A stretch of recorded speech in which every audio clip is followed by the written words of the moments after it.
Hello అండి అందరికీ. ఈరోజు నేను పాయసం చేశానండి. ఇది మన చాలా పెళ్ళిళ్ళలోని ఫంక్షన్లోని తింటుంటాము. ఇది సింపుల్గా చేసుకోవచ్చు. ఇది ఎలా చేసుకుంటాం చూపిస్తాను. వీడియోలోకి వెళ్ళిపోదాం రండి. పాయసం రెడీ చేసుకున్నాను అండి. దీన్ని పెట్టుకున్నాను. ఇందులో ఇప్పుడు 2 స్పూన్లు నెయ్యి వేస్తున్నాను.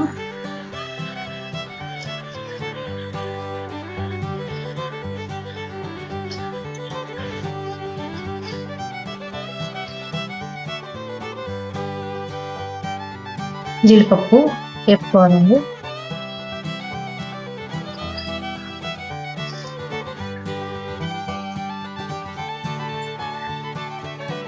జీడిపప్పు వేగిపోయింది.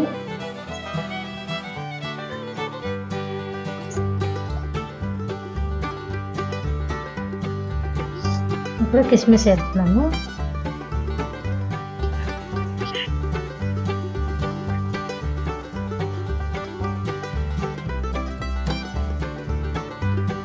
కిస్మిస్ వేగిపోయింది.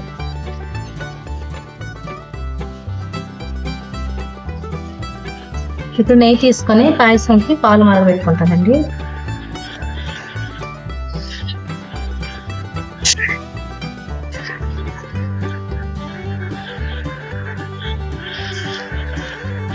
పాలు సిమ్లో పెట్టుకొని మరగబెట్టుకున్నామండి. ఈ పాయసం బియ్యం అండి, బొంబాయి గ్రీన్ రైస్, చిట్టుముత్యాల రైస్ అని కూడా అంటారు. ఇది నేను ముందే ఉడకబెట్టుకొని పక్కన పెట్టుకున్నాను. పాలు మరిగాక పంచదార వేసుకోవాలి. మీరు అంత తీపి తింటారు అంత. పాలు మరిగిపోయింది. ఇప్పుడు 2 స్పూన్లు పాలు తీసుకొని కుంకుమ పూలు వేసుకోండి.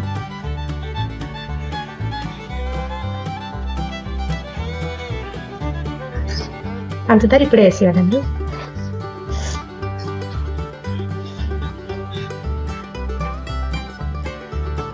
బాగా కలుపుకోవాలి.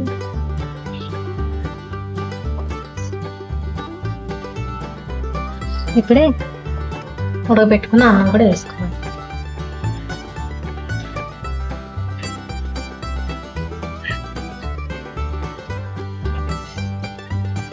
బాగా కలుపుకోవాలి. ఇప్పుడు ఇందులో పచ్చికోవ వేసుకుంటున్నామండి.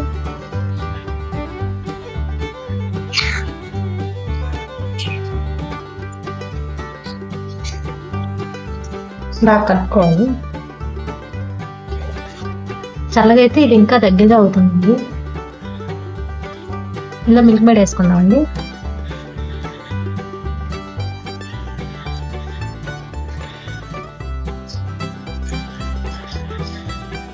వేయించుకున్న కాజు కిస్మిస్ అండి. ఇప్పుడు కొంచెం వేసుకున్నాం.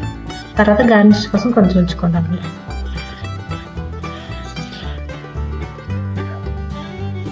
పాయసం చెక్కపడిపోయిందండి.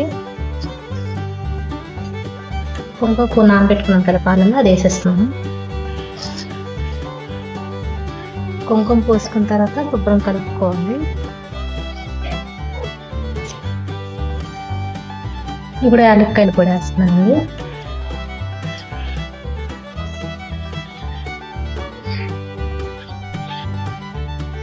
ఇది చల్లగా అయితే ఇంకా చక్కగా అవుతుందండి.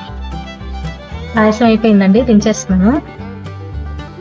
వేరే గిన్నెలో తీసుకున్నాను. దీనిపైన బాదం పప్పులు, జీడిపప్పు, కిస్మిస్,